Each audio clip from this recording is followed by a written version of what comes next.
অবশেষে উন্মোচন হয়েছে বাংলাদেশ আসন্ন টি-20 বিশ্বকাপের জার্সি। এবার অন্যান্য বারের মতো ঘটা করে জার্সি উন্মোচন করেনি বাংলাদেশ ক্রিকেট বোর্ড।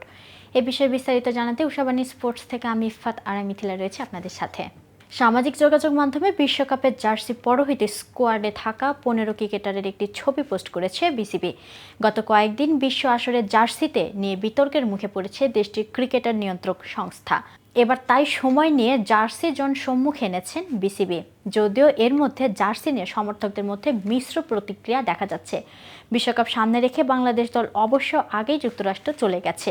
সফরকারীরা সেখানে স্বাগতিক যুক্তরাষ্ট্রের বিপক্ষে 3 ম্যাচের সিরিজ খেলেছে। সিরিজে হেরেছে 2-1 ব্যবধানে। যদিও সিরিজটি দ্রুতই ভুলে যেতে চাইবেন নাজমুল হোসেনরা। মূল মঞ্চে নামার আগে আর 2টি ম্যাচ খেলার সুযোগ পাবে বাংলাদেশ। প্রথমটি যুক্তরাষ্ট্রের বিপক্ষে ডালাসে আগামী 28 মে, পরেরটি প্রতিপক্ষ ভারত আগামী 1 জুন। ম্যাচটি হবে যুক্তরাষ্ট্রের নাসাউ কাউন্টি ক্রিকেট স্টেডিয়ামে। সিরিজ হারলেও শেষ ম্যাচের দাপটে জয় প্রসঙ্গে গণমাধ্যমের মুখোমুখি হন শান্ত। পুরস্কার বিতরণী অনুষ্ঠানে শান্ত জানান, আলহামদুলিল্লাহ এই জয়ের জন্য। আমার মনে হয় আজ ছেলেরা নিজেদের কাজটা ঠিকঠাক মতো করে দেখিয়েছে। এই ম্যাচের আগে আমাদের যে পরিকল্পনা ছিল সেটি তারা পুরোপুরি বাস্তবায়ন করতে পেরেছে। এরপর সিরিজ হারার জন্য হতাশা এবং সান্ত্বনা জয় ইতিবাচকও দেখছে শান্ত।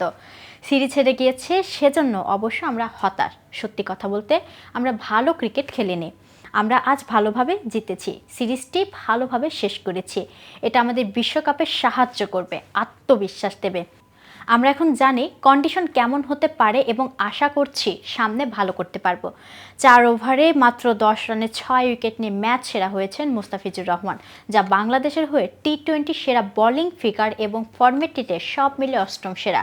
এমনকি 3 ম্যাচে 10 উইকেট নিয়ে সিরিজ সেরা পুরস্কারও পেয়েছেন এই বাঁহাতি পেসার, যার প্রতিক্রিয়া ফিস জানান, যেভাবে বল করেছি তাতে আমি সন্তুষ্ট। ম্যাচে আমি অনেক বৈচিত্র্য ব্যবহার করার চেষ্টা করেছি, ভালো লাগছে যে সেটা কাজে দিয়েছে। তো ভিউয়ার্স, এই সম্পর্কে আপনার কোনো মতামত থাকলে জানাতে পারেন কমেন্ট বক্সে। আর ভিডিওটি ভালো লাগলে লাইক শেয়ার করতে ভুলবেন না। আজ এ পর্যন্ত, এতক্ষণ সাথে থাকার জন্য ধন্যবাদ।